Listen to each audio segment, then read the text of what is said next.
Hi everyone, आज की इस वीडियो में हम हिस्ट्री का chapter number 1 bricks beads and bones का एक्सप्लेनेशन देखने वाले हैं। मैं आपको पूरा लाइन बाय लाइन एक्सप्लेन करूंगा। आपकी पूरी एनसीईआरटी इस वीडियो के बाद कवर हो चुकी होगी। साथ में ही आपको हाइलाइट्स यहाँ पे देखने को मिल रहे हैं। इसका पीडीएफ आपको डिस्क्रिप्शन में मिल जाएगा।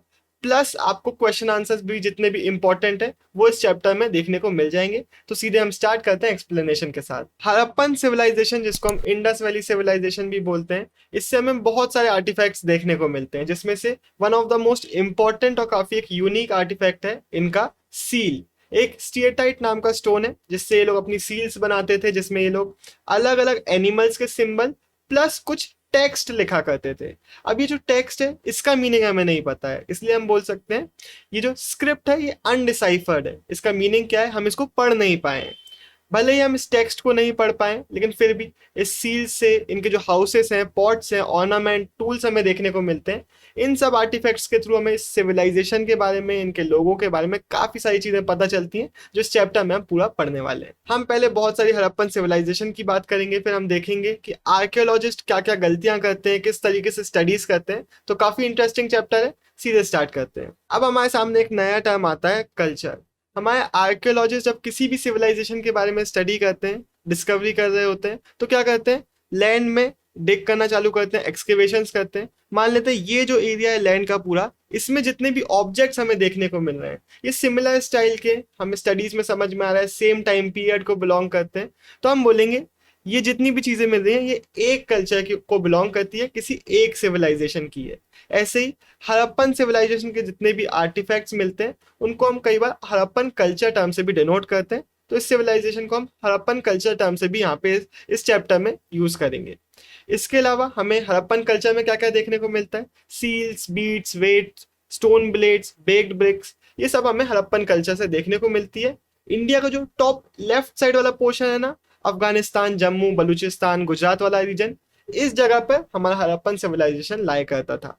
नीचे जाके अभी हम मैप में भी देख लेंगे, आपको और अच्छे से समझ में आ जाएगा। अब ऐसा नहीं है कि हड़प्पन सिविलाइजेशन सिर्फ एक ही सिविलाइजेशन थी इस एरिया की। हड़प्पन सिविलाइजेशन के पहले भी कुछ कल्चर्स थे, हड़प्पन कल्चर के बाद में भी कुछ कल्चर्स थे। तो इनको हम अर्ली हड़प्पन कल्चर और लेटर हड़प्पन कल्चर टर्म से डिफाइन करते हैं। अब सबसे पहले जो हमने इस सिविलाइजेशन में सेटलमेंट को डिस्कवर किया था वो थी हड़प्पा, जिसके नाम पे इसका नाम पड़ा हड़प्पन सिविलाइजेशन। इसके अलावा भी बहुत सारी सेटलमेंट्स थी, लोथल, धोलावीरा, मोहनजोदारो। इनके बारे में भी हम इस पूरे चैप्टर में पढ़ने वाले हैं। ये सिविलाइजेशन अप्रोक्सीमेटली 2600 से लेके 1900 बीसी के बीच के टाइम पीरियड पे लाया करती थी। अर्ली हड़प्पा, लेटर हड़प्पा के बारे में भी हम थोड़ा बहुत पढ़ेंगे, बट मेनली हम पढ़ेंगे हमारी मेन सिविलाइजेशन, जिसको हम मच्योर हड़प्पन कल्चर टर्म से भी डिफाइन कर रहे होंगे। तो यहाँ पे अपन मैप देख सकते हैं, ये जो पूरा एरिया है यहाँ पे हमारे मच्योर हड़प्पन कल्चर के सेटलमेंट्स देखने को मिलते हैं। नीचे हम अर्ली हड़प्पन कल्चर का भी मैप देखेंगे, तो वो भी लगभग सिमिलर एरिया में सेटलमेंट्स थी। अब चैप्टर में आगे बढ़े उसके पहले एक बहुत इंपॉर्टेंट चीज, इन टर्म्स को समझना। बहुत सिंपल सी चीज है, हमने क्लास 9-10 में इंटीजर्स पढ़ा होगा, उसी के चार्ट जो रहता था उसी तरीके से मैं इसको भी आपको एक्सप्लेन कर देता हूँ। नीचे से स्टार्ट करेंगे, सीई। हम आज की डेट पे रह रहे हैं 2023 सीई टाइम पीरियड में। अगर हम 2023 ईयर्स पीछे चले जाएंगे तो वहां से स्टार्ट होगा हमारा बीसीई, और इसके जितना पीछे जाते जाएंगे बीसी हमारा उल्टा चलता है। 1 BC, 2 BC, 100 BC, इस तरीके से हम पीछे जाते जा रहे हैं टाइम में। तो सीई बीसी आप समझ गए। अब आता है बीपी, बिफोर प्रेजेंट। प्रेजेंट को हम मानते हैं 1950 सीई, यानी कि 1950 सीई के बाद जितना भी टाइम हम देख रहे हैं तो उसको हम बोलेंगे 1 year before present, 10 years, 20 year before present, यानी कि 10 ईयर्स बिफोर 1950 सीई। और एक टर्म है सी डॉट, इसका मतलब अप्रोक्सीमेटली। जो भी हम डेट्स देख रहे हैं अगर सी लगा हुआ है उसके सामने, यानी कि अप्रोक्सीमेट डेट है। अब हर कल्चर का अपना एक डिस्टिंक्टिव स्टाइल होता है। तो हमारे मच्योर हड़प्पन कल्चर के जो पहले के कल्चर्स थे उनका एक डिस्टिंक्टिव स्टाइल था अपने ऑब्जेक्ट्स बनाने का, अपनी चीजें करने का। तो वहां पे हमें डिस्टिंक्टिव पॉटरी, एग्रीकल्चर के एविडेंस मिलते हैं, पेस्टोरलिज्म, जानवर वगैरह ये लोग पालते थे। यहाँ पे हमें जो सेटलमेंट्स मिलती हैं अर्ली हड़प्पन कल्चर में, वो जनरली स्मॉल थी, बड़ी बड़ी कोई भी बिल्डिंग्स वहाँ पे नहीं थी। और हमें एक और चीज देखने को मिलती है कि अर्ली हड़प्पन कल्चर के बाद, अर्ली हड़प्पन सिविलाइजेशन के बाद एक ब्रेक आया था। बहुत सारे एरियाज में आग लगा दी गई थी, बहुत सारे एरियाज को अबंडन कर दिया गया था, और उसके बाद हमारी मैच्योर हड़प्पन सिविलाइजेशन स्टार्ट हुई थी। लेकिन ऐसा नहीं है, सारे डिफरेंसेस थे। बहुत सारे सिमिलैरिटीज भी थे। तो जैसे कि मैंने आपको बताया कि अर्ली कल्चर्स और जो लेटर कल्चर्स थे वो लगभग सिमिलर जगह पे थे, तो ये आप मैप में भी देख सकते हैं। ये हमारे अर्ली हड़प्पन सेटलमेंट्स के कुछ सेटलमेंट्स हैं। इसके बाद कुछ और चीजें जो थी, जो सिमिलर थी हमारे अर्ली सेटलमेंट्स और मैच्योर हड़प्पन कल्चर में, वो ये थी कि इनकी सब्सिस्टेंस स्ट्रेटेजीज, कि ये लोग क्या कंज्यूम किया करते थे। तो हड़प्पन एनिमल और प्लांट की वाइड रेंज को कंज्यूम करते थे। बहुत सारे नाम यहाँ पे हमें देखने को मिलेंगे। अभी हमें कैसे पता चलता है कि क्या क्या प्लांट्स ये लोग उगाते थे, उनको कंज्यूम करते थे। तो यहाँ आर्कियोलॉजिस्ट के लिए डाइटरी प्रैक्टिस पता लगाने के लिए चार्ड ग्रेन्स और सीड्स काफी ज्यादा इंपॉर्टेंट है। सीड्स तो समझ में आ गया, चार्ड ग्रेन्स क्या होता है, यानी कि जले हुए ग्रेन्स। अब जले हुए ग्रेन्स ही क्यों, क्योंकि जो जले हुए ग्रेन्स होते हैं ना वो काफी लॉन्ग टाइम तक सर्वाइव करते हैं, तो इसलिए आर्कियोलॉजिस्ट के लिए चार्ड ग्रेन्स, जले हुए ग्रेन्स काफी ज्यादा इंपॉर्टेंट होते हैं डाइटरी प्रैक्टिस के बारे में पता लगाने के लिए। तो जो हमारे आर्कियो बोटेनिस्ट होते हैं वो इनकी स्टडी करते हैं और उसके बाद इन्होंने बहुत सारे हमारे ग्रेन्स के बारे में पता लगाया है। तो यहाँ पे आप देख सकते हैं इंपॉर्टेंट क्वेश्चन में भी ये मैंने डाला हुआ है, क्योंकि ये क्वेश्चन कई बार पूछा जाता है, तो आपको पता होना चाहिए। वीट, बार्ले, लेंटिल, चिकपे और सेसेमे काफी जगह पे हमें देखने को मिलते हैं। मिलेट्स गुजरात में फाइंड किया गया है, और राइस रेयरली कुछ जगहों पे कुछ सेटलमेंट्स में कंज्यूम किया जाता था। इसके अलावा एनिमल के बोन्स हमारे जो आर्कियोजूलॉजिस्ट होते हैं वो स्टडी करते हैं, जू आर्कियोलॉजिस्ट, और ये बताते हैं कि कौन से एनिमल्स को डोमेस्टिकेट किया जाता था, कौन से अदर एनिमल्स को कंज्यूम किया जाता था। तो कैटल, शीप, गोट, बफालो और पिग, इनको डोमेस्टिकेट किया जाता था।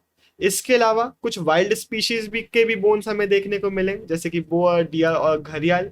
इनको डोमेस्टिकेट नहीं किया जाता था, लेकिन अब हमारे जो हड़प्पन्स थे वो खुद इनको मारते थे या फिर किसी और से खरीद के लेके आते थे, हमें नहीं पता।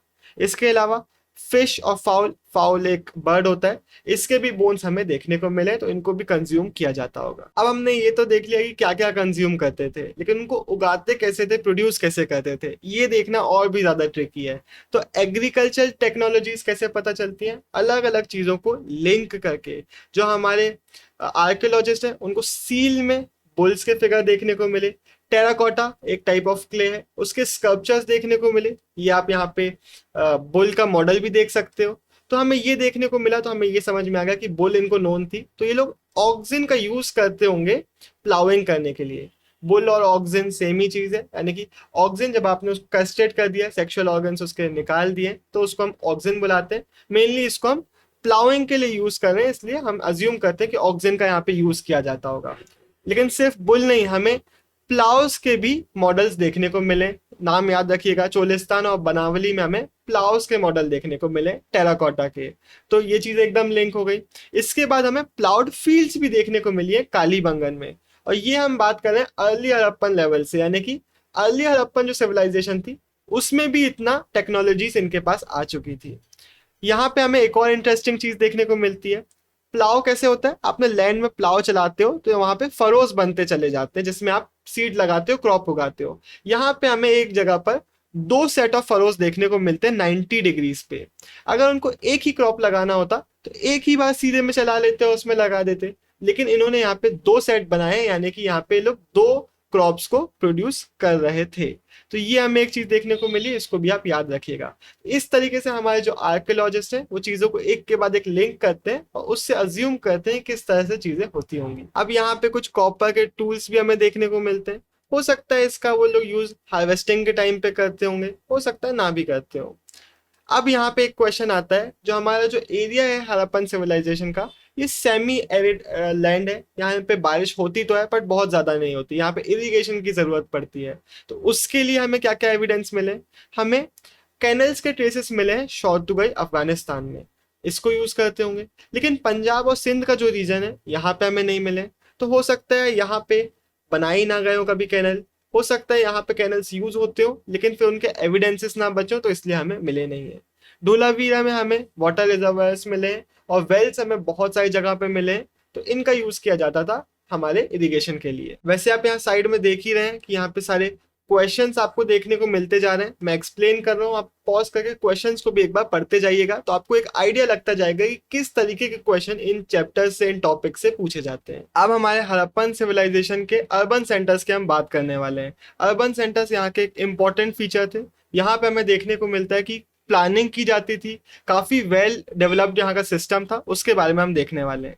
सबसे पहली साइट हमने हड़प्पा डिस्कवर करी थी, लेकिन सबसे वेल नोन साइट हमारी मोहनजोदारो है, जिसके बारे में हम काफी ज्यादा डिटेल में यहाँ पे बात करेंगे। इसके जितने भी क्वेश्चन है काफी ज्यादा इंपॉर्टेंट है, कई बार बोर्ड एग्जाम में पूछे जा चुके हैं। अब अभी हम स्पेसिफिकली मोहनजोदारो की बात कर रहे हैं, लेकिन बाकी सेटलमेंट्स में भी हमें सिमिलर फीचर्स देखने को मिलते हैं। जो सेटलमेंट है उसको दो पार्ट में डिवाइड किया जाता था। एक होता था, छोटा पोर्शन होता था लेकिन हाइट पे होता था, जिसका नाम है सिटाडेल। दूसरा कंपैरेटिवली काफी बड़ा पोर्शन होता था लेकिन लोअर होता था, द लोअर टाउन। यहाँ पे हमें सिटाडेल के और लोअर टाउन के दोनों के और फीचर्स देखने को मिलेंगे, काफी ज्यादा इंपॉर्टेंट है। जो हमारा सिटाडेल होता था उसको मड ब्रिक के प्लेटफॉर्म पे उसकी सारी बिल्डिंग्स को बनाया गया था और इसको वॉल किया गया था सेपरेट करने के लिए लोअर टाउन से। जो लोअर टाउन था इसको भी वॉल किया गया था सेपरेट करने के लिए, प्लस इसके जो कुछ बिल्डिंग्स थे उनको मड ब्रिक के प्लेटफॉर्म के ऊपर बनाया जाता था। अब बोलने में बड़े हल्के में निकल गया कि प्लेटफॉर्म्स बनाए जा रहे थे, लेकिन ऐसा नहीं है। यहाँ पे एक एग्जांपल दिया हुआ है कि अगर एक लेबर 1 क्यूबिक मीटर अर्थ लेके जा रहा है और प्लेटफॉर्म्स में लगा रहा है उसको बनाने के लिए, तो उसको 4 मिलियन वर्किंग डेज लगेंगे प्लेटफॉर्म्स को पूरा बनाने में। तो इससे समझ में आ रहा है कि कितना लार्ज स्केल लेबर का यूज किया जा रहा था इनको बनाने के लिए। और यहाँ पे एक और चीज है कि अगर आपने एक बार प्लेटफॉर्म्स को बना दिया तो जितनी भी आपकी बिल्डिंग्स है उनको आपने फिक्स कर दिया, अब उसको आप बार बार चेंज नहीं कर सकते। यानी कि इन सेटलमेंट्स को बनाने के पहले यहाँ पे प्रॉपरली प्लानिंग की जा रही थी, उसके बाद ही चीजों को बनाया जा रहा था। ये फर्स्ट एग्जाम्पल है यहाँ पे हमारे पास प्लानिंग का। इसके अलावा सेकेंड बहुत अच्छा एग्जाम्पल प्लानिंग का जो देखने को मिला है वो है यहाँ की ब्रिक्स। वो सन ड्राइड होती थी या फिर बेक्ड होती थी, लेकिन इनका जो रेशो है वो एकदम फिक्स कर दिया गया था। एक स्टैंडर्ड रेशो था जो कि था हाइट से जो उसकी लेंथ होगी वो 4x रहेगी और जो उसकी ब्रेथ होगी वो 2x होगी। और इस रेशो की ब्रिक्स हमें हर जगह सेटलमेंट्स में यूज होती हुए देखने को मिल जाती है। प्लानिंग का एक और एग्जांपल हमें देखने को मिलता है यहाँ के ड्रेनेज सिस्टम में। यहाँ पे जितनी भी स्ट्रीट्स है ना वो ग्रिड पैटर्न में 90 डिग्रीज में बनाई गई थी। तो इससे हमें समझ में आता है कि पहले यहाँ की स्ट्रीट्स को बनाया गया था, यहाँ के ड्रेनेज सिस्टम को बनाया गया था, उसके बाद जो बीच में जगह है वहां पे घर बनाए गए थे। क्योंकि अगर आप रैंडमली घर बना देते तो ऐसा आप ग्रिड पैटर्न नहीं बना पाते। तो ये भी एक प्लानिंग का हमारे पास एग्जाम्पल है।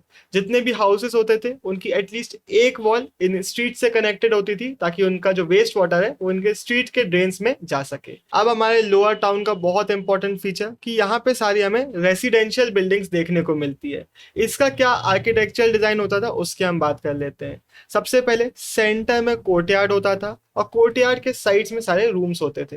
कोर्टयार्ड में गर्मियों के टाइम पे में भी जितनी भी एक्टिविटीज होती हैं घर की, कुकिंग हो गया, वीविंग हो गया, ये सब वहां पे की जाती थी।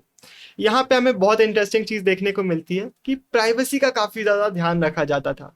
यहाँ पे ग्राउंड लेवल पे कोई भी विंडोज नहीं बनाई गई थी और जो मेन एंट्रेंस है उससे कोर्टयार्ड में क्या एक्टिविटीज चल रही है उसका डायरेक्ट व्यू नहीं मिलता था। ज्यादातर घरों में हमें बाथरूम्स देखने को मिलते हैं जिनके फ्लोर पे ब्रिक्स लगाई जाती थी और इनको स्ट्रीट ड्रेन से कनेक्ट किया जाता था वेस्ट वाटर बाहर निकालने के लिए। और ज्यादातर घरों में हमें वेल्स भी देखने को मिलते हैं और ये वेल्स ऐसे बनाए जाते थे कि डायरेक्टली इनको बाहर से जो लोग निकल रहे हैं वो भी एक्सेस कर सके। सिर्फ मोहनजोदारो अकेले में हमें अप्रोक्सीमेटली 700 वेल्स देखने को मिल जाते हैं और कुछ घरों में स्टेयरकेसेस भी देखने को मिलते हैं, मे बी सेकेंड फ्लोर में जाने के लिए या फिर रूफ में जाने के लिए। अब अगर लोअर टाउन में सारा रेसिडेंशियल सेटअप है तो सिटाडेल में क्या होता था, यहाँ पे हमें पब्लिक पर्पजेस के स्पेशल बिल्डिंग्स देखने को मिलते हैं। सबसे पहले आता है हमारा, कहाँ गया, वेयर हाउस। वेयर हाउस में से जो नीचे का पोर्शन था वो ब्रिक से बनाया गया था, तो वो तो हमें समझ में आ गया। ऊपर का पोर्शन किस चीज से बनाया था हमें नहीं पता, मे बी वुड से बनाया गया होगा इसलिए वो सरवाइव नहीं कर पाया। इसके बाद द ग्रेट बाथ, इसका जितना भी डिस्क्रिप्शन है बहुत ज्यादा इंपॉर्टेंट है, क्वेश्चन में पूछा जाता है। सबसे पहले एक लार्ज रेक्टेंगुलर टैंक था जिसके आजू बाजू कॉरिडोर्स थे। नॉर्थ और साउथ से यहाँ पे सीढ़ियां बनाई गई थी उसके नीचे जाने के लिए। इस टैंक में पानी तो भरा जाने वाला है तो इसको वाटर टाइट बनाना पड़ेगा। वाटर टाइट बनाने के लिए जिप्सम का मोटा यूज किया गया था, यानी कि जिप्सम और सैंड वगैरह से एक प्लास्टर बनाया गया था ताकि यहाँ पे इसको लगा दिया जाए और इससे वाटर लीक ना करे। इसके 3 साइड्स में रूम्स बनाए गए थे जिसमें से एक रूम में एक बड़ा सा वेल था। अब जितना भी इसका पानी होता था ना ये ड्रेन से यहाँ से निकल जाता था, तो ड्रेनेज सिस्टम यहाँ का काफी ज्यादा अच्छा था। इसके अलावा यहाँ से नॉर्थ से एक गली गई थी जो एक अलग बिल्डिंग में जाती थी जिसमें 8 बाथरूम्स बनाए गए थे। यहाँ का भी जितना पानी होता था वो पूरा का पूरा निकल जाता था ड्रेन से। तो ये एक यूनिक बिल्डिंग हमें देखने को मिलती है काफी ज्यादा, और वो हमें देखने को मिली है सिटाडेल में, जहाँ पे हमें और भी ऐसी पब्लिक पर्पजेस की बिल्डिंग्स देखने को मिली है। तो इससे सब कुछ चीजों को लिंक करके हमारे आर्कियोलॉजिस्ट अजम्पशंस लगाते हैं कि ये जो ग्रेट बात है ये मे बी किसी रिचुअल बात के लिए, किसी स्पेशल बात के लिए यूज किया जाता होगा। अब हमने देख लिया कि सिटाडेल में और लोअर टाउन में स्ट्रक्चर किस तरीके का था, लेकिन जो लोग थे क्या इनके बीच में सोशल और इकोनॉमिक डिफरेंसेस थे? क्या यहाँ पे पावरफुल फिगर्स, अमीर लोग और गरीब लोग थे? ये हमें कैसे पता चलेगा? तो सबसे पहली स्ट्रेटेजी है ये फाइंड करने की, बैरियर्स को स्टडी करना।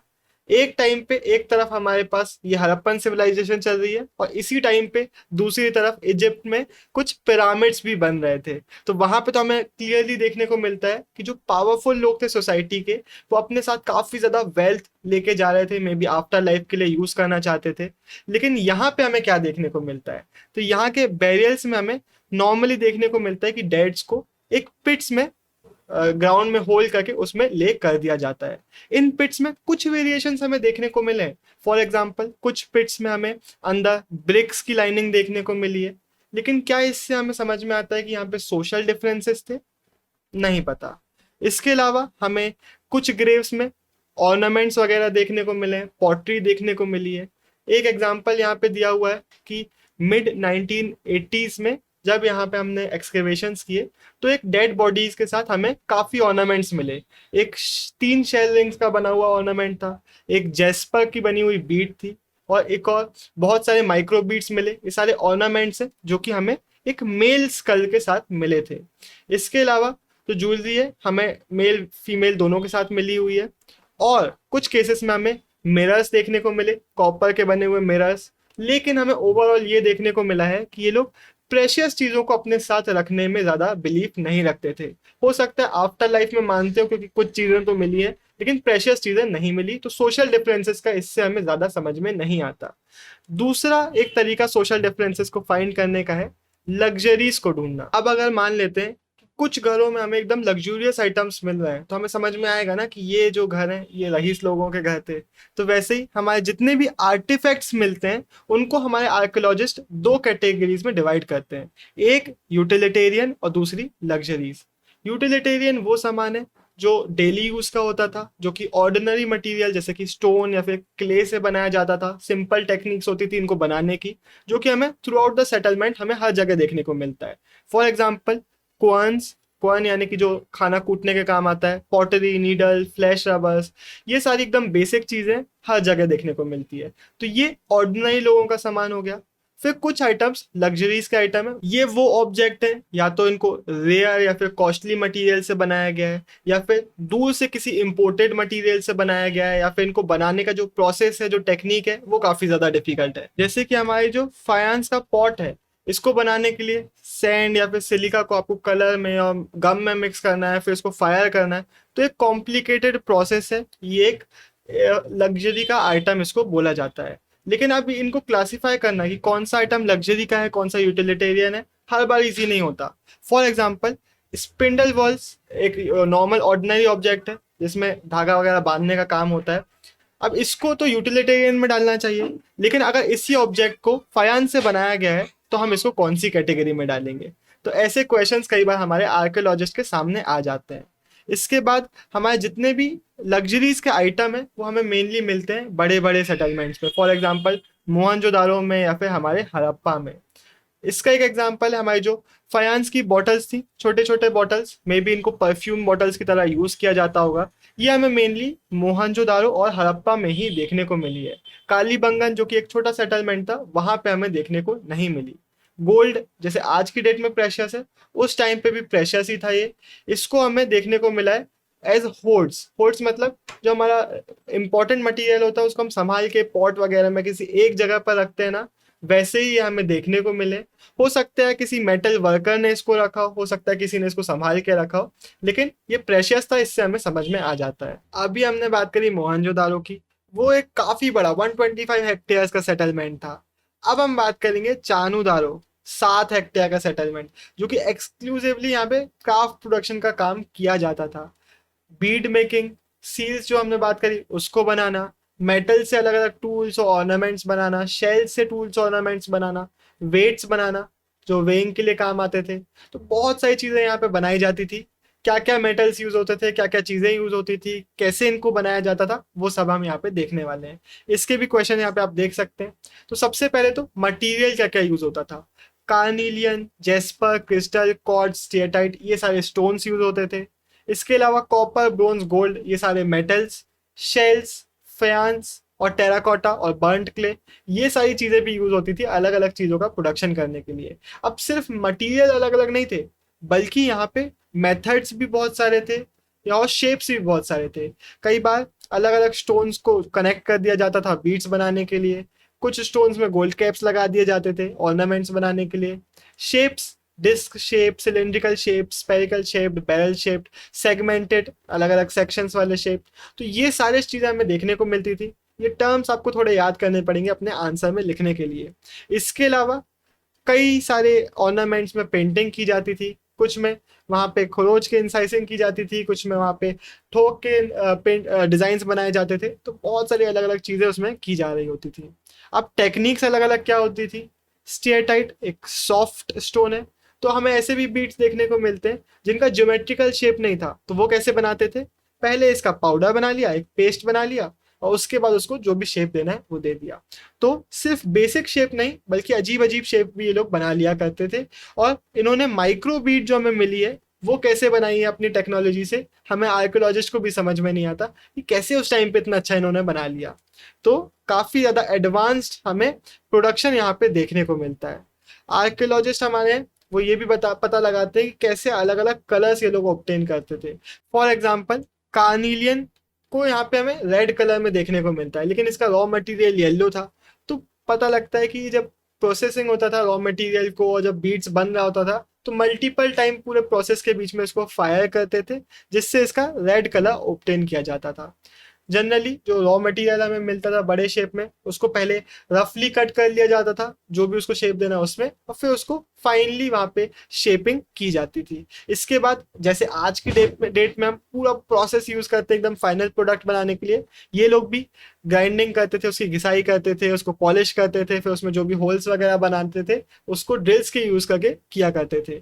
तो हमें चानूदारो, लोथल और रिसेंटली ढोलावीरा में, नाम याद रखिएगा, यहाँ पे स्पेशलाइज्ड ड्रिल्स मिली है इन ऑर्नामेंट्स वगैरह को बनाने के लिए। फिर जो हमारे नागेश्वर और बालाकोट है, अगर अपन मैप में देखेंगे, अभी अपन ने ऊपर मैप देखा था, तो ये थोड़े हमारे कोस्टल एरियाज में थे, सी साइड में थे।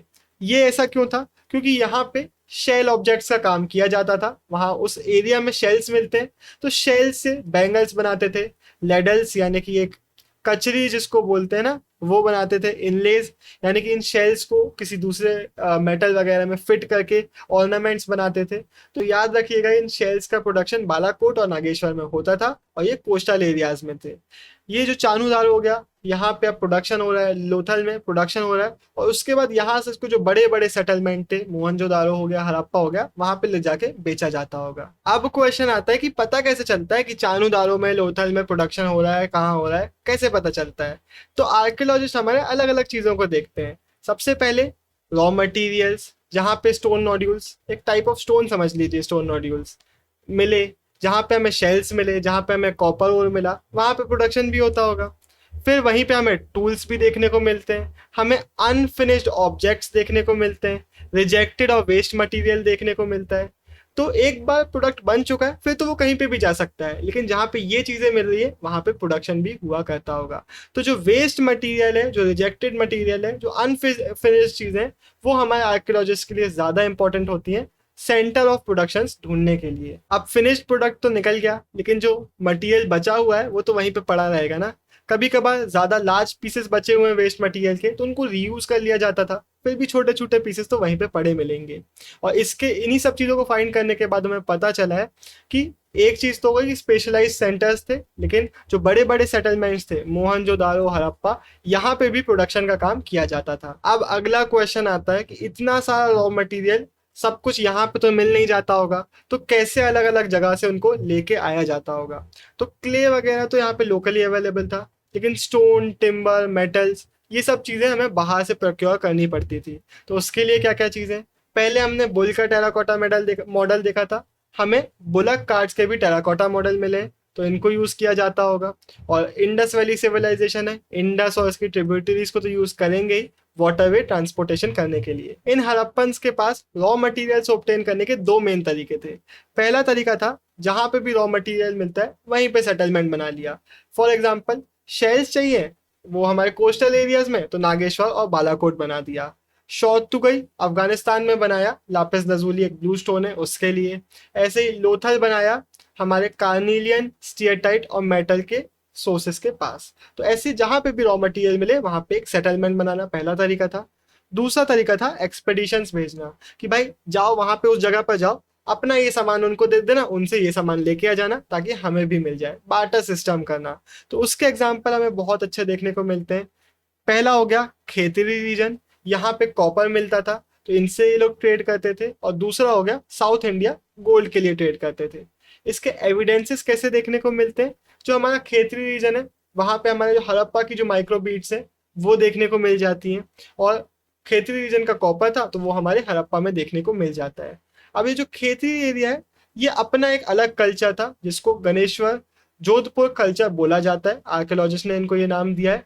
यहाँ पे हमें अलग पॉटरी वगैरह, अलग बीड्स वगैरह देखने को मिलती है, लेकिन उनमें हमें हड़प्पा की भी सामान देखने को मिल जाता है। तो समझ में आता है कि भाई इस डिस्टिंक्टिव कल्चर में हमारे हड़प्पा कल्चर का भी कनेक्शन था, इनका ट्रेड यहाँ पे हुआ करता था। अब अभी हमने बात करी हमारे सब कॉन्टिनेंट में जो ट्रेड हो रहा था उसकी। अब हम देखेंगे कि हमारा जो हड़प्पन सिविलाइजेशन है वो कैसे डिस्टेंट लैंड से ओवरसीज भी कनेक्ट कर रहा था हमारे मेसोपोटामिया, जो कि एक कंटेम्प्रेरी था, दिलमुन और मगन के साथ। अब ये क्या क्या थे इनके बारे में हम यहाँ टेक्स्ट में देखेंगे। सबसे पहले तो जो हमें कॉपर देखने को मिला है वो सिर्फ खेतरी रीजन का नहीं बल्कि ओमान से भी जो कॉपर था वो भी हमारे हड़प्पन सिविलाइजेशन में आता था। अब कैसे पता चला कि कौन सा कॉपर खेतरी का है कौन सा ओमान का है? तो ये पता चला केमिकल एनालिसिस से। हमें जो हमारे हड़प्पन सिविलाइजेशन में कॉपर मिला उसमें भी हमें निकल के ट्रेसेस मिले और ओमानी कॉपर में भी निकल के ट्रेसेस होते थे। तो इससे समझ में आता है कि भाई ये एक ही ओरिजिन का कॉपर था जो कि ओमान से आया था। अब यहाँ पे हमें ओमान में भी ट्रेसेस देखने को मिलते हैं। ओमान में ये आप जो साइड में ब्लैक जार देख रहे हैं इस तरीके का जार देखने को मिले। ये जो जार था ये हड़प्पन सिविलाइजेशन में बनता था। इसको ब्लैक कलर की कोटिंग की जाती थी, इसलिए की जाती थी ताकि इससे लिक्विड्स लीक ना करें। तो ये जो हड़प्पा का जार है ये वहां तक कैसे पहुंचा? क्योंकि ट्रेडिंग होती होगी, मे बी जार में कुछ भर के लेके जाते होंगे या फिर जार ट्रेड करके आते होंगे और बदले में कॉपर लेके आते होंगे। जार में कुछ खाने का था, पीने का था या फिर बेचने का था, हमें नहीं पता। इसके अलावा हमें और भी टेक्स्ट देखने को मिलते हैं। अब मेसोपोटामिया का जो टेक्स्ट था ये dated approximately 3rd millennium BC। यहाँ पे बताया गया कि इनका जो कॉपर है ये आ रहा है मगान से। अब मगान तो अलग नाम आ गया, अभी हमने पढ़ा ओमान। तो यहाँ पे हमें समझ में आता है कि जो मगान था यही ओमान था। इसके लिए एक नया टर्म था मेसोपोटामियन टेक्स्ट में। ये कैसे पता चला? क्योंकि जो मेसोपोटामिया का जो कॉपर है इसमें भी हमें निकल के ट्रेसेस मिले और यहाँ का कॉपर कहाँ से आ रहा है? मगान से, जो कि है ओमान। और भी हमें एविडेंसेस देखने को मिलते हैं। हड़प्पा के सील हो गए, वेट्स हो गए, डाइस और बीट्स हो गए, हमें अलग अलग जगह पर देखने को मिलते हैं, जिससे हमें समझ में आता है कि भाई इनके बीच में लिंक तो था, कम्युनिकेशन तो था।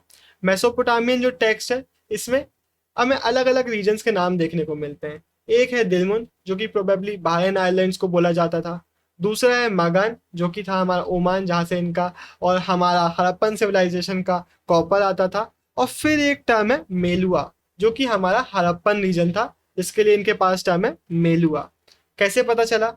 इन्होंने बताया कि भाई मेलुआ से हमारे पास कार्निलियन आता था, लेपिस लजूली आता था, कॉपर और गोल्ड आता था और अलग अलग वैरायटी के वुड आते थे। ये हमारे हड़प्पन सिविलाइजेशन में भी मिलता था, तो मे भी हम इनके साथ ये सब चीज़ें ट्रेड किया करते थे। यहाँ पे हमें मेसोपोटामियन एक सेइंग देखने को मिलती है, may your bird be the hudge bird, may its call be heard in the royal palace. कुछ आर्कियोलॉजिस्ट कहते हैं may be the hudge bird was peacock. हमें नहीं पता कि क्या ये कहना चाहते हैं, क्या इनका मीनिंग था। लेकिन एक चीज पक्की है कि हमारे ओमान, हमारे मेसोपोटामिया और हमारे हड़प्पन सिविलाइजेशन के बीच में कम्युनिकेशन था और यहाँ पे ट्रेड किया जाता था, बार्टर किया जाता था। मेसोपोटामियन टेक्स्ट में ये बताया गया है कि जो ट्रेड था वो बाय सी होता था और मेलुआ यानी कि हमारे हड़प्पन सिविलाइजेशन को ये लैंड ऑफ सी फेरर्स बोलते थे। हमारे हड़प्पन सिविलाइजेशन में भी हमें शिप्स और बोट्स के डिपिक्शन देखने को मिले हैं सील्स में, तो डेफिनेटली जो ट्रेड था वो सी रूट्स के थ्रू किया जाता होगा। ये आप एक सील देख सकते हैं जिसमें एक बोट बनी हुई है, तो हमें ये पता चल गया कि कहाँ कहाँ से जो हमारा रॉ मटेरियल था वो ऑब्टेन किया जाता था। अब हम बात करेंगे सील्स, स्क्रिप्ट और वेट्स की। सबसे पहले सील्स किस काम आती थी? आपको लॉन्ग डिस्टेंस ट्रेवल ट्रेड करना है, आपको एक जगह से दूसरी जगह कुछ सामान लेके जाना है, तो बीच में ऐसा क्यों नहीं होगा कि कोई उठा लेगा, कोई देख लेगा, कोई चुरा लेगा, तो उसके लिए सील्स यूज करते थे। आपका जो भी बैग है उसके टॉप में आपने वेट क्ले लगाई है और उसको वेट क्ले प्रेस करके उसमें एक सील बना दिया है। आप जब तक इस वेट क्ले को आप तोड़ोगे नहीं तब तक आप सामान देख नहीं सकते, निकाल नहीं सकते। तो अगर इंटैक्ट है सील यानी कि इसको टच नहीं किया गया है, अगर टूटी हुई है यानी कि टच किया गया है। तो ये काफी स्मार्ट सिस्टम था उस टाइम के हिसाब से सील्स यूज करने का। अब हम बात करते हैं स्क्रिप्ट की। यहाँ की स्क्रिप्ट एनिग्मेटिक है, इससे क्वेश्चन आते हैं, बहुत कंफ्यूजिंग है, बहुत सारी डिफरेंट चीजें हैं, डिटेल्स हैं यहाँ पे जो आपको याद रखनी है। सबसे पहले जो सील्स होती थी उनमें जनरली एक लाइन होती थी, ज्यादा टेक्स्ट नहीं होता था। जो सबसे बड़ा हमें सील देखने को मिला सबसे ज्यादा टेक्स्ट वाला, उसमें भी 26 लेटर्स बस थे। तो मे बी इसमें अपना नाम लिखा जाता होगा, टाइटल लिखा जाता होगा। पढ़ तो हम नहीं पाए, समझ में यही आता है कि नाम वगैरह लिखा हुआ है। और जो साइन बने हुए, सिंबल बने हुए एनिमल्स के, वो मे बी उन लोगों के लिए होते होंगे जो पढ़ नहीं सकते हैं। हमारे लिए आज की डेट में भी ये अनडिसाइफर्ड है। उसका एक बहुत बड़ा रीजन ये कि ये अल्फाबेटिकल नहीं थे। यहाँ पे हमें ऐसा नहीं है कि 20 या 30 या 50 साइंस है, 375 से 400 साइंस देखने को मिले हैं हमें अलग अलग। तो इसको डिसाइफर करना आसान नहीं है। इसको राइट टू लेफ्ट लिखा जाता था। कैसे समझ में आया? ये मैंने लेफ्ट टू राइट लिखा हुआ है, तो यहाँ पे प्रॉपर स्पेसिंग है, लेकिन जब जगह कम पड़ी तो गुचड़ गुचड़ हो गया। और जब राइट टू लेफ्ट लिखेंगे तो राइट में प्रॉपर स्पेसिंग है, लेफ्ट में एकदम क्रैम्पिंग हो गई। तो हमें सील्स में इस तरीके का टेक्स्ट देखने को मिला है, तो इसको राइट से लेफ्ट की तरफ लिखा जाता था। अब एक इंटरेस्टिंग क्वेश्चन यहाँ पे ये है कि इतना सारा टेक्स्ट देखने को मिला है, इतने सारे साइंस देखने को मिले हैं मेटल्स में, सील्स में, कॉपर टूल्स में, और बहुत सारे तो ऑब्जेक्ट ऐसे भी होंगे जो पेरिशेबल थे, वुड्स वगैरह में लिखा जाता होगा। तो क्या यहाँ पे लिटरेसी वाइड स्प्रेड थी या क्या था, नहीं पता। अब आते हैं हम वेट्स के ऊपर। वेइंग करने के लिए काफी प्रिसाइज सिस्टम फॉलो किया जाता था। चार्ट नाम के स्टोन से इन वेट्स को बनाया जाता था। जनरली क्यूबिकल होते थे जिनमें कोई भी मार्किंग्स नहीं होती थी। लोअर डिनोमिनेशन यानी कि जो हल्की चीजों को वे करने के लिए जो वेट्स होते थे वो बाइनरी होते थे, 1 2 4 8 16 32 अप टू 12,800। और जो हैवी चीज को वे करने के लिए जो हायर डिनोमिनेशन वाले थे वहां पे डेसिमल सिस्टम फॉलो किया जाता था। अब जो लोअर डिनोमिनेशन वाले वेट्स हैं वो मे बी बीड्स हो गए, हमारे जो ज्वेलरी वगैरह हो गए, ऑर्नामेंट्स हो गए, उनके लिए यूज किए जाते होंगे। हमें मेटल स्केल पेन्स, तराजू भी देखने को मिले और उनका यूज किया जाता था इन मेटल इन वेट्स के साथ अलग अलग चीजों को मेजर करने के लिए। अब अगला क्वेश्चन आता है कि अथॉरिटी किसके पास थी? इतने सारे कॉम्प्लेक्स डिसीजंस यहाँ पे लिए जा रहे हैं। जो हमारी ब्रिक्स है वो स्टैंडर्ड रेशो की है। इतने बड़े सिविलाइजेशन में ऐसा तो हो नहीं सकता कि एक ही जगह की ब्रिक्स सब जगह जा रही हैं। वो तो अलग अलग जगह पर बनती होंगी, पर स्टैंडर्ड रेशो है। हमें फाउंडेशंस देखने को मिल गए, पॉटरी स्टाइल में, सील मेकिंग में, राइटिंग में हमें सिमिलैरिटी देखने को मिल गई, वेट्स का यूनिफॉर्म सिस्टम हमें देखने को मिल गया। इतनी सारी चीजें कोई करा रहा होगा ना, अपने आप तो हो नहीं सकती। तो किसके पास अथॉरिटी थी, कौन था यहाँ का किंग? इसका हमें कोई भी क्लियर आंसर देखने को नहीं मिलता है, बल्कि हमें एविडेंस मिलते जाते हैं कि अथॉरिटी किसी के ना किसी के पास तो थी। एक दो चीजें मैंने मिस कर दी थी कि भाई जो सेटलमेंट्स थे उनको भी स्ट्रेटेजिकली सेटअप किया गया था, इतनी सारी लेबर को भी यूज किया जा रहा था। तो इसके हमारे जो आर्कियोलॉजिस्ट हैं वो अलग अलग चीजों के लिंक बनाने की कोशिश करते हैं। सबसे पहले एक लार्ज बिल्डिंग हमें मिली है मोहनजोदारो में, उसको हमने नाम रख दिया पैलेस। कौन था किंग यहाँ का, हमें नहीं पता। हमें स्टैचू देखने को मिला है जिसको हमने बोल दिया प्रीस्ट किंग। लेकिन ये तो इसलिए बोल दिया क्योंकि हमारे मेसोपोटामिया में हमें प्रीस्ट किंग देखने को मिलता है, तो यहाँ पे भी हमने नाम रख दिया priest king. But actual truth यही है कि क्योंकि हम यहाँ का टेक्स्ट नहीं पढ़ पाए, क्योंकि हमें ऐसे कोई एविडेंस नहीं मिले, यहाँ के क्या रिचुअल्स थे, कौन पावर में था, किस तरीके से डिसीजन मेकिंग होती थी, इसके बारे में हमें कोई आइडिया नहीं है। अलग अलग थ्योरम्स देते हैं अलग अलग आर्कियोलॉजिस्ट। कुछ का कहना है कि यहाँ पे कोई रूलर नहीं था, लोग अपने आप मिलके सारे डिसीजन ले लेते होंगे। ऐसे कैसे हो सकता है? कुछ का कहना है कि भाई यहाँ पे कोई एक रूलर नहीं था, बल्कि हड़प्पा का एक, लोथल का एक, मोहनजोदारो का एक, इस तरीके से बहुत सारे रूलर्स थे। बट ये भी कैसे हो सकता है, इतनी यूनिफॉर्मिटी कैसे आ जाती, इतने सारे अलग अलग लोग इतना सिमिलर सेटअप हर जगह तो नहीं जमा देते। तीसरी थ्योरम सबसे ज्यादा मानने लायक लगती है, सबसे ज्यादा प्लॉजिबल लगती है कि एक सिंगल स्टेट था, कोई एक सिंगल रूलर होगा जो सारे डिसीजंस लिया करता था। इतना ज्यादा हमें यूनिफॉर्मिटी मिलती है कि हाँ भाई यही मानने में हमें थोड़ा सेंसिबल लगता है। इस चैप्टर के फर्स्ट पेज में हमने पढ़ा था कि सिविलाइजेशन 1900 बीसी तक लास्ट करी थी, हमारी मच्योर हड़प्पन। तो हमारे उस सिविलाइजेशन को हुआ क्या? 1800 बीसी के अराउंड जो चोलिस्तान के रीजन्स थे वहां उनको पूरा अबंडन कर दिया गया था। लेकिन साइमल्टेनियसली हमें देखने को मिलता है जो वेस्टर्न उत्तर प्रदेश था, गुजरात और हरियाणा के जो रीजन्स थे, यहाँ की सेटलमेंट्स में पॉपुलेशन बढ़ रही थी। तो क्या हुआ 1900 बीसी के बाद? 1900 बीसी के बाद जिन भी जगहों पे अभी सेटलमेंट्स बची थी, जहाँ पे लोग रह रहे थे, वहां पे हमें कल्चर में एक शिफ्ट देखने को मिला। जो हमने अभी पढ़ा था, इतने पूरे चैप्टर में हमने पढ़ा है कि इतने सारे मटेरियल्स का यूज हो रहा था, इतना अर्बन टाइप्स का हमारा ये कल्चर था, वो पूरा खत्म होने लगा। अब जो वेट्स थे, सील्स थे, जो बीट्स वगैरह हमें देखने को मिलते थे, जो टेक्स्ट हमें मिलता था, लॉन्ग डिस्टेंस ट्रेड की बात हमने करी, क्राफ्ट स्पेशलाइजेशन की हमने बात करी, ये सारी चीजें धीरे धीरे खत्म होने लगी और एक रूरल शिफ्ट हमें देखने को मिला। अब बहुत कम प्रोडक्शन हो रहा था, जो हाउस वगैरह बना रहे थे उनका जो भी कंस्ट्रक्शन टेक्निक्स थी वो भी खत्म होने लगी, डिटीरियरेट होने लगी। तो बेसिकली अब जो अर्बन सेटलमेंट थे वो पूरे खत्म होने लगे और एक रूरल वे का लाइफ आने लगा था इन नए कल्चर्स में हमारे।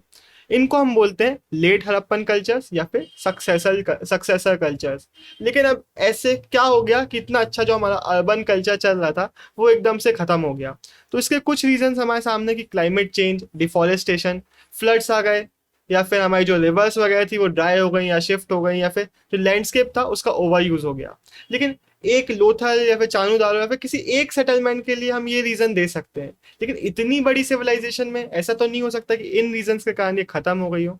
तो और क्या रीजन हो सकते हैं? तो हमारे आर्कोलॉजिस्ट एक रीजन बताते हैं कि जो यूनिफाइंग एलिमेंट था इस पूरी सिविलाइजेशन का, मे बी जो हड़प्पन स्टेट थी, जो अथॉरिटी थी, वो कोलैप्स हो गई। और उसके कोलैप्स होने के बाद जो पूरा हमारा सिविलाइजेशन था वो कोलैप्स हो गया। और इसका एविडेंस हमें मिलता है, सील्स डिसअपियर हो गई, स्क्रिप्ट डिसअपियर हो गई, जो डिस्टिंक्टिव यहाँ की बीट्स थी, पॉटरीज थी, वो डिसअपियर हो गई।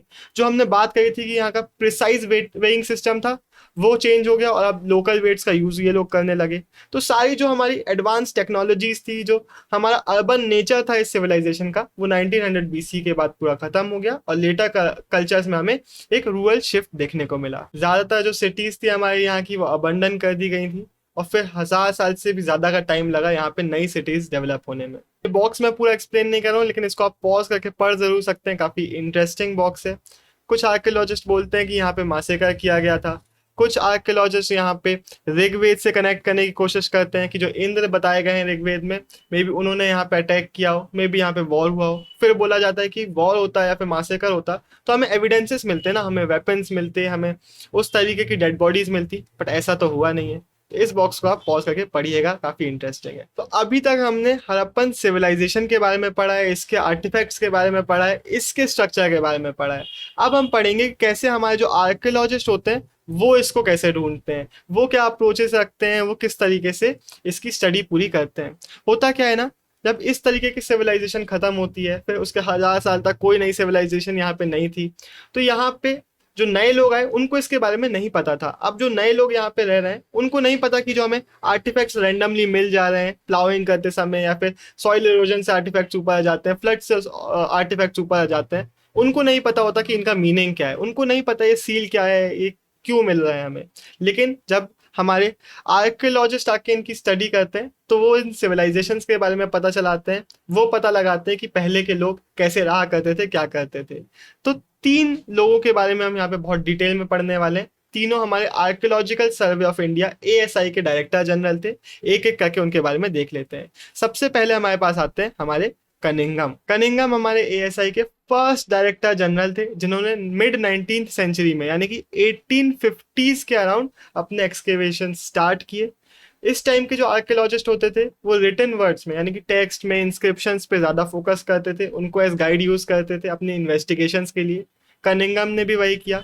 लेकिन मेन कनिंघम का कंफ्यूजन क्या था, इनके प्रॉब्लम क्या थे इनके स्टडी स्टाइल में, वो ये था कि इनका टाइम पीरियड पूरा गलत बैठा हुआ था। इनका जो मेन इंटरेस्ट था वो था हमारे अर्ली हिस्टोरिक पीरियड, यानी कि 6th सेंचुरी बीसी से लेके 4th सेंचुरी सी, और उसके बाद के जो पीरियड्स आए थे उसमें। लेकिन हमारी हड़प्पन सिविलाइजेशन तो इससे काफी ज्यादा पुरानी थी। इन्होंने जो अकाउंट्स यूज किए वो किसके थे, चाइनीज बुद्धिस्ट पिलग्रिम्स जो हमारे इंडिया में आते थे उनके अकाउंट्स यूज किए। लेकिन ये तो आए थे 4th सेंचुरी और 7th सेंचुरी सी में, तो ये भी काफी ज्यादा बाद आए थे। इन्होंने इन जो भी इनको चीजें मिलती थी उनके सर्वे से बनाते थे, तो उन्होंने उनको कलेक्ट किया, डॉक्यूमेंट किया, ट्रांसलेशन वगैरह का काम किया इन डॉक्यूमेंट जो इनको मिलते थे उनको। लेकिन इन्होंने हमारी जो हड़प्पन सिविलाइजेशन की वैल्यू थी उसको पूरा मिस कर दिया, क्योंकि ये टाइमलाइन सही पकड़ ही नहीं पाए। इनको जितने भी आर्टिफैक्ट्स मिलते थे इनको लगता था कि अगर इसकी कल्चरल वैल्यू है तो उस पर वो फोकस किया करते थे, लेकिन हड़प्पा की वैल्यू को ये नहीं समझ पाए। इन्होंने हमारे चाइनीज पिलग्रिम्स के अकाउंट्स यूज किए, लेकिन चाइनीज पिलग्रिम्स हमारे हड़प्पन सिविलाइजेशन आए ही नहीं थे। ये जब आए तो ये काफी ज्यादा लेट आए थे, तब तो हमारी सिविलाइजेशन खत्म भी हो गई थी। तो कैसे आप इनको लिंक कर सकते हो, तो ये इन्होंने बहुत बड़ी गलती कर दी। इसके बाद इनका जो पूरा टाइम पीरियड था वो हमारी सिविलाइजेशन से काफी ज्यादा बाद का था, तो इनका जो फ्रेमवर्क ऑफ इन्वेस्टिगेशन था वो हमारे हड़प्पन सिविलाइजेशन से कभी मैच ही नहीं हुआ। इसका एक काफी ज्यादा अच्छा यहाँ पे एग्जाम्पल भी दिया हुआ है। 19th सेंचुरी में इनको काफी ज्यादा आर्टिफैक्ट्स वगैरह मिलते थे। एक इंग्लिश मैन ने इनको एक सील ला के दी जो हमारे हड़प्पन सिविलाइजेशन की सील थी, लेकिन इन्होंने अपने टाइम पीरियड पे इनको फिक्स करना चालू किया, काफी ज्यादा बाद के टाइम पीरियड से उसको रिलेट करने की कोशिश करी, ऑब्वियसली फिट नहीं होगी, तो इसलिए इन्होंने जो इसकी वैल्यू थी उसको मिस कर दिया। इनको लगता था कि जब गंगा वैलीज में सिटीज स्टैब्लिश होना चालू हुई वहां से इंडिया की हिस्ट्री चालू होती है, लेकिन हमारा जो हड़प्पन सिविलाइजेशन था इससे काफी ज्यादा पहले स्टार्ट हो चुका था, तो इन्होंने टाइम पीरियड को पूरा मिस कर दिया। अब हम बढ़ते हैं हमारे अगले आर्कियोलॉजिस्ट के ऊपर, जो कि हमारे जॉन मार्शल। लेकिन जॉन मार्शल के ऊपर बढ़ने के पहले दो आर्कियोलॉजिस्ट के नाम आपको याद रखना बहुत जरूरी है। सबसे पहले दयाराम साहनी, जिन्होंने हड़प्पा में सील फाइंड करी, और ये सील अर्ली हिस्टोरिक पीरियड की नहीं थी, इससे काफी ज्यादा पुरानी थी। और सिमिलर सील रखाल दास बनर्जी ने फाइंड करी हमारे मोहनजोदारो में, और ये भी सील काफी ज्यादा पुरानी थी। तो जब दो सिमिलर सील हमें अलग अलग जगहों पर मिली जो कि पुरानी थी, तो इससे हमें क्या समझ में आया कि एक कल्चर का पार्ट था और ये कल्चर काफी ज्यादा पुराना था। तो इन फाइंड्स के बाद डेट याद रखिएगा 1924 में जॉन मार्शल ने दुनिया के सामने अनाउंस किया कि हमें एक नया कल्चर, एक नई सिविलाइजेशन मिली है इंडिया की, और ये काफी ज्यादा पुरानी सिविलाइजेशन है। जॉन मार्शल डायरेक्टर जनरल थे एएसआई के, और इनके बारे में बोला जाता है कि Marshall left India 3000 years older than he had found her. ये टेक्स्ट भी डायरेक्टली क्वेश्चन में देखने को मिल जाता है, जहां पे आपको इनके बारे में पूरा एक्सप्लेन करना होता है। तो ये इंडिया की जो हिस्ट्री थी इसको काफी ज्यादा पीछे तक लेके चले गए, और हमें सिर्फ एक नई सिविलाइजेशन नहीं मिली थी, हमें मेसोपोटामिया की एक कंटेम्प्रेरी सिविलाइजेशन मिली थी, सेम टाइम पीरियड वाली एक सिविलाइजेशन मिली थी, और इंडिया की हिस्ट्री अब काफी ज्यादा पीछे जा चुकी थी। जॉन मार्शल हमारे एएसआई के डायरेक्टर जनरल थे, और ये पहले ऐसे डायरेक्टर जनरल थे जो अपना काफी ज्यादा एक्सपीरियंस लेके आ रहे थे, एक प्रोफेशनल आर्कियोलॉजिस्ट थे। ग्रीस और क्रीट में ये काम कर चुके थे, इस प्रोफेशनलिज्म को ये इंडिया लेके आए। इनका भी हमारे कनिंघम के जैसे स्पेक्टेकुलर फाइंड करने में इंटरेस्ट तो था, लेकिन डेली ऑब्जेक्ट्स जो थे, डेली लाइफ के जो पैटर्न्स थे, उनमें भी ये फाइंड्स कर रहे थे। लेकिन इन्होंने भी एक गलती कर दी। इनकी गलती क्या थी, ये भी क्वेश्चन में आती है, कि इन्होंने एक्सकेवेशन जो अपने किए वो हॉरिजॉन्टल यूनिट्स में किए, इन्होंने स्ट्रेटिग्राफी को मिस कर दिया। ये क्या होता है, इसको मैं आपको सिंपल लैंग्वेज में समझा देता हूँ। जब आप एक्सकेवेशंस करते हैं, मान लेते हैं ये हमारी अर्थ है, आपको सेम डेप्थ पे मान लेते हैं दो ऑब्जेक्ट मिलते हैं, एक आपको मिलता है यहाँ पे और सिमिलर डेप्थ पे आपको एक और ऑब्जेक्ट मिलता है यहाँ पे, लेकिन जरूरी नहीं है इस सेम टाइम पीरियड को बिलोंग करते हो। जैसे कि आप यहाँ पे देख सकते हैं, हो सकता है यहाँ पे जो ऑब्जेक्ट मिला है और यहाँ पे जो ऑब्जेक्ट मिला है ये भले ही अलग अलग डेप्थ पे है, लेकिन ये एक टाइम पीरियड पे बिलोंग करते हो, क्योंकि अर्थ के जो लेवल्स है वो अलग अलग हो सकते हैं। इस चीज को इन्होंने मिस कर दिया। इन्होंने हॉरिजॉन्टल यूनिट्स पे काम एक्सकेवेशंस किए, और हॉरिजॉन्टल यूनिट्स जरूरी नहीं है कि हर बार सेम टाइम पीरियड को बिलोंग करती हो सकता है कि यहाँ का ऑब्जेक्ट और यहाँ का ऑब्जेक्ट अलग अलग टाइम पीरियड का हो। तो इस तरीके से इन्होंने जब अपनी एक्सकेवेशंस करी तो इन्होंने कई ऑब्जेक्ट्स के टाइम पीरियड को गलत जज कर लिया और उनकी इंपॉर्टेंस को थोड़ा बहुत मिस कर दिया। तो ये इनकी प्रॉब्लम थी कि इन्होंने स्ट्रेटिग्राफी को इग्नोर किया, जिसको करेक्ट करने का काम किया हमारे नेक्स्ट आर्कियोलॉजिस्ट आर.एम. व्हीलर ने। ये भी हमारे डायरेक्टर जनरल थे 1944 में एएसआई के, और इन्होंने बोला कि आप स्ट्रेटिग्राफी को मिस नहीं कर सकते, इसलिए इन्होंने अपने एक्सकेवेशंस में स्ट्रेटिग्राफी का भी ध्यान रखा और इन्होंने हॉरिजॉन्टल यूनिट्स में काम नहीं किया। ये एक एक्स आर्मी ब्रिगेडियर थे, तो अपना जो आर्मी का जो डिसिप्लिन था वो अपने वर्क में ये लेके आए, और इन्होंने भी काफ़ी ज़्यादा इंपॉर्टेंट वर्क्स किए इंडिया की आर्कियोलॉजी में। इसके बाद अगर हम आज की बात करें तो पाकिस्तान डिवाइड हो चुका है, इंडिया अलग हो चुका है, और बहुत सारा जो हड़प्पन सिविलाइजेशन था वो पाकिस्तान के एरिया में जा चुका है। यही एक रीज़न है कि जो इंडियन आर्कियोलॉजिस्ट थे इनके पास एक बड़ा मोटिवेशन था इंडिया में स्टडीज़ करने का और इंडिया में फाइंड करने का, इसलिए कच्छ में सर्वे हुए, हमारे पंजाब और हरियाणा में सर्वे हुए, जिसके बाद हमें इंडिया में भी हड़प्पा के सिविलाइजेशन और सेटलमेंट्स देखने को मिले, जैसे कि कालीबंगन, लोथल, राखीगढ़ी और धोलावीरा। ये सारे हमें इंडिया में स्टडीज़ करने के बाद देखने को मिले हैं। तो हमारे जो एक्सकेवेशंस हैं, जो हमारे आर्कियोलॉजिकल स्टडीज़ है, वो कंटिन्यूड है, और इनमें अब हमें आर्कियोलॉजिस्ट के सामने नए इम्पोर्टेंस देखने को मिल जाती है, नई अप्रोचेस देखने को मिल जाती है। कुछ आर्कियोलॉजिस्ट हमारे कल्चरल वैल्यूज़ को समझने की कोशिश करते हैं, कुछ नॉर्मल आर्टिफैक्ट्स को ढूंढ के इनके फंक्शंस को, इनकी इंपॉर्टेंस को, इनकी वैल्यू को समझने की कोशिश करते हैं। और 1980s के बाद से इंटरनेशनल इंटरेस्ट हमें यहाँ पे देखने को मिलने लगा है, तो अब इंटरनेशनल टेक्नोलॉजी भी आ रही है। For example surface exploration use किया गया क्ले, स्टोन, मेटल, प्लांट और एनिमल के ट्रेसेस को फाइंड करने के लिए, और जितनी छोटे से छोटे एविडेंस मिल रहे हैं उनको हम स्टडी कर रहे हैं ताकि हमें और ज़्यादा से ज़्यादा इन्फॉर्मेशन इस हड़प्पन सिविलाइजेशन के बारे में मिले। तो हो सकता है फ्यूचर में हमारे पास और भी ज़्यादा डिटेल्स हो, और भी ज़्यादा इन्फॉर्मेशन हो इन लोगों के बारे में, सिविलाइजेशन के बारे में। अब आता है हमारा आखिरी topic, problem of piecing together the past. अब हमारी हड़प्पन सिविलाइजेशन से टेक्स्ट तो हम पढ़ नहीं पाए, तो हमारे लिए मेनली जो चीज़ें बचती हैं वो हैं जितने भी आर्टिफैक्ट्स हमें मिलते हैं, लेकिन आर्टिफैक्ट्स हमें वही वाले मिलते हैं जो सर्वाइव कर पाते हैं। इसके अलावा कितना सारा ऑर्गेनिक मटेरियल्स था जो डिकम्पोज हो जाता है, वुड हो गया, चाहे क्लॉथ हो गया, चाहे लेदर हो गए, तो ये सारी चीज़ें तो हमें कभी मिल ही नहीं पाती है। हमें मिलते हैं स्टोन्स वगैरह, क्ले वगैरह, टेराकोटा वगैरह, मेटल्स वगैरह। इसके अलावा जो चीज़ें हमें मिलती भी हैं वो भी हमें एक्सीडेंटली मिलती हैं, क्योंकि जो ब्रोकन चीज़ें थी, यूजलेस चीज़ें थी, सिर्फ उनको फेंका जाता होगा। जो बाकी चीज़ें हैं उनको तो रिसाइकल कर लिया जाता होगा, उनको यूज़ किया जाता होगा। तो हमें एक्सीडेंटली ही चीज़ें मिलती हैं, जो चीज़ें या तो गुम गई होंगी या फिर उनको छुपा दिया गया, होल्ड कर लिया गया, कभी उनको यूज़ नहीं किया, वो ही हमें एकदम इंटैक्ट मिल पाती हैं। इसके बाद ढूंढना तो सिर्फ एक पार्ट है हमारे आर्कियोलॉजी का, उसके बाद जो हमें आर्टिफैक्ट्स मिलते हैं उनको हमें क्लासिफाई करना होता है। इसके लिए दो चीज़ें हैं, एक क्लासिफिकेशन हो गया उनके मटेरियल के बेसिस पे कि स्टोन का है, क्ले का है, मेटल का है, बोन का है, किस चीज़ का है, और दूसरा हो गया फंक्शन से रिलेटेड। अब फंक्शन क्लासिफिकेशन में भी कुछ चीज़ों को क्लासिफाई करना तो इजी है, वो चीज़ें जिनको हम आज भी यूज़ करते हैं, पॉटरी वगैरह हो गया, कॉइन्स हो गया, बीड्स हो गया, ऑर्नामेंट्स हो गया, इनको हम, इनका मीनिंग हम समझ सकते हैं कि हाँ ऐसे इनको यूज़ किया जाता होगा। लेकिन इसके अलावा भी बहुत सारी ऐसी चीज़ें जिनका क्या मीनिंग था, क्या ये टूल्स थे, ऑर्नामेंट्स थे, दोनों थे, क्या थे, हमें कभी समझ में ही नहीं आता। जो हमारे आर्कियोलॉजिस्ट हैं वो अलग अलग लिंक्स बनाने की कोशिश करते हैं। एक चीज़ है कि वो आपको कहाँ पे मिली है, किसी घर में मिली है, किसी ग्रेव में मिली है, या फिर किसी किल यानी कि भट्टी में मिली है, किस जगह पर मिली है, ये इससे आप लिंक बना के उसका मीनिंग को फाइंड करने की कोशिश करते हैं। दूसरी चीज़ है कि आप और भी एविडेंसेस को कनेक्ट करने की कोशिश करते हैं। फॉर एग्जांपल आपको कॉटन तो मिल गया, लेकिन क्या वहाँ पे वो कॉटन का कपड़े बनाने में यूज़ करते होंगे, ये हमें कैसे पता चलेगा? तो इसके लिए डिपिक्शंस जो हमें सील्स में मिलते हैं या फिर किसी स्टोन में किसी जगह पर मिलते हैं, उनको लिंक करने की कोशिश की जाती है। एक और चीज़, हमें फ्रेम ऑफ रेफरेंसेस बनाने पड़ते हैं। फॉर एग्जांपल जब पहली बार हमें सील मिली थी, जब कनिंगम को सील दी गई थी, तो वो उसको लिंक ही नहीं कर पाए थे इस सिविलाइजेशन से।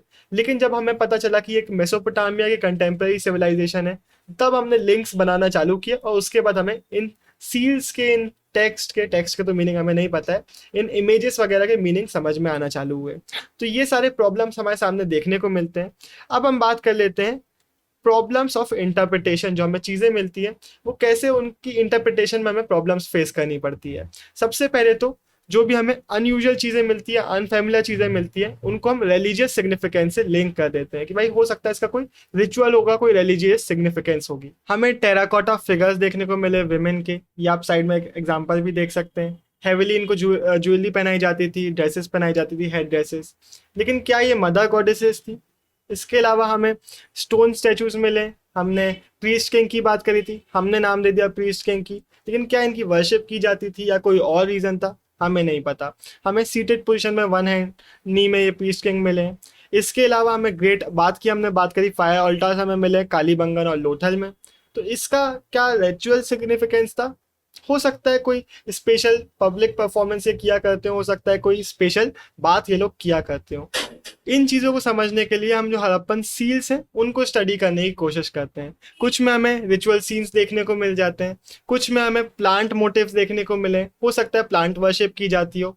वन हॉर्न एनिमल मिला है, मे बी अ यूनिकॉर्न जिसकी वर्शिप की जाती हो। तो इस तरीके से हम कंपेरिजन्स ड्रॉ करने की कोशिश करते हैं। इसके अलावा हमें कुछ मिथिकल क्रीचर्स भी देखने को मिले। एक फिगर शोइंग क्रॉस लेग योगिक पोजीशन जिसको हम बोलते हैं may be a proto Shiva. This figure was surrounded by animals. तो अब हम शिव जी हिंदुइज्म से कनेक्ट करने की कोशिश करते हैं। सिमिलरली हमें कोनिकल स्टोन्स जो मिले उसको भी हमने हिंदुइज्म में लिंगास से कनेक्ट करने की कोशिश की है। तो हम क्या कर रहे हैं, फ्यूचर से पास्ट को कनेक्ट करने की कोशिश कर रहे हैं और हम होप कर रहे हैं कि ये जो पास्ट में भी जो चीज़ें हैं ये फ्यूचर से लिंक हो रही होंगी।